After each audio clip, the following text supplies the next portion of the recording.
Okay, we're on the 7th tee, and beautiful little par 3, 128 metres from right up the very back. Now, this is a chance for a lot of us to pick up a par, shot, no shot, or even those of you with 2 shots. We've got a really beautiful tee shot here that you can draw in there. A lot of people will try and aim at the tree in the background and hit a little draw depending on where the pin is. But one of the safer plays is take the bunkers right out of play, lay up short of the green into that corner right at the very front right of the green, and chip and putt from there. If you've got a shot in this hole, I mean, I know everyone wants to make a hole in one, but it's also nice to make 3-pointers. So why don't you just knock it up the front there, and once again, trust your putting. If we can putt well, we're going to score well, and here's our opportunity to put that into play. Yeah, from a better player's perspective here, this is a hole, probably the easiest par 3 on the golf course when you compare it to the others.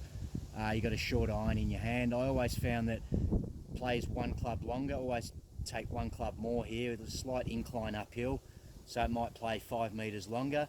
Yeah, depending on where the pin is, back right and that little shelf is very tough, but there is plenty of room. If you're going to miss, probably miss left here. It'll feed off the green into that little area that we've cooched the grass. Plays a lot easier from there now, so yeah, if you're going to miss, probably left, and yeah, club extra to avoid that front bunker, because that is a very deep bunker.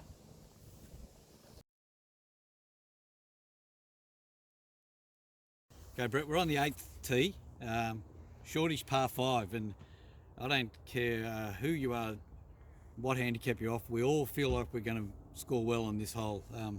It's one that you can really go after most days. Now, probably excites you because there's a good chance of the longer hitters to get home in 2 and chance at an eagle. Yeah, no, definitely. This is the one hole that you stand up on the tee expecting to make 5 at worst, and most of the time birdie. Obviously, very, very wide fairway, but left. If you miss left, yeah, obviously those bunkers that we've put in to keep the balls out of the houses, it's penal on the left-hand side, so you've got 200 metres of fairway to the right. So I tend to play it out to the right, which opens up the second shot from the right-hand side of the fairway. But the longer hitters will probably take it over that left bunker, and it does shorten the hole from there. But I find it easier to come in from the right, and when you go up to the green, you've got no bunker, you can run it in from there. But if you're up the left-hand side, if the pin's back left, you have to carry that green side bunker. So yeah, my play is to hit it right centre here and then open up the green. And shorter hitters, same sort of thing. We want to be right, so we're not going to get caught up in that left-hand rough. The ladies, it's ranked a little harder for the ladies, so a lot of the ladies only maybe get 1, possibly 2 shots on this. But the same thing, you want to be hitting out to the right, and 3 good blows will get you right down near the front of the green, and a good chance of picking up the shot. Still on the 8th hole, and we've got these fairway bunkers that were added recently. We'll get Vice Captain Adam Scott to talk us through the reasons. Okay, so obviously the main issue is the balls leaving the property, so I think if anything it's actually added to the hole. They're quite penal bunkers, so especially the far one, the lip on the far one is extremely high, so really you want to stay out of them. And there's so much room on the right, so there's no excuse for being in here. So just aim that little bit further right. Obviously don't hit anyone on 13, but other than that, yeah, good to go. Cheers. So Adam, my second or possibly third shot is down here on the left-hand side of the 8th fairway. Our Captain Brett is in the middle of the green, and you can see hitting from here, I've got to hit a pretty precise shot over the top of that bunker to get near that pin with not much room for error. It's only got to just clear it because the ball will shoot forward. I'm probably not good enough to hit it hard and spin it and stop it like the better players. So my only option is to either take that tight shot on or hit it away from the flag. However, a better second shot would have been aimed right. And you can see where the other ball is over on the right-hand side of the fairway.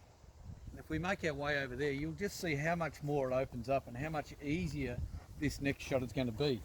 And instead of being stuck with one difficult shot, I've probably now got the option of hitting 2 or 3 different shots with different clubs, whatever I'm comfortable with, to get that onto the green and take it away from all that trouble. And you'll see now it's like almost a dead straight shot, and I can even afford to flub it. I could bunt it along the ground, I'm left with a lot more options, and it just points out that sometimes the shortest way home isn't the most direct.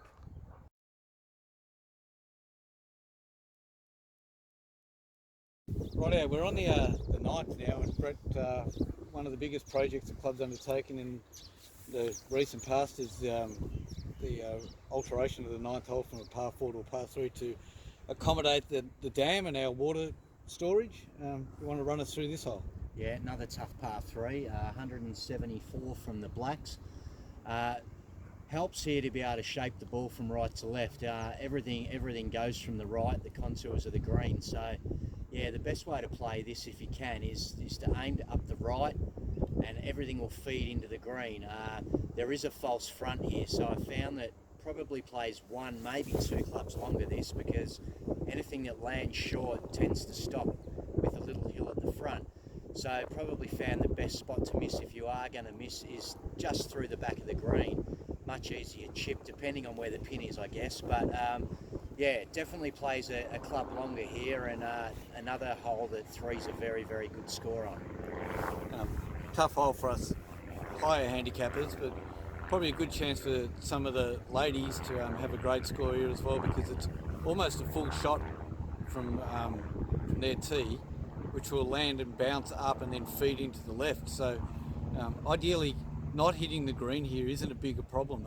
We've had complaints from a member in the past that he was losing balls up on the left-hand side there, but it's crazy, like trying to hit driver or 3-wood up there, because it is a long shot, but you don't necessarily have to be on the green to be in great position to make a 3.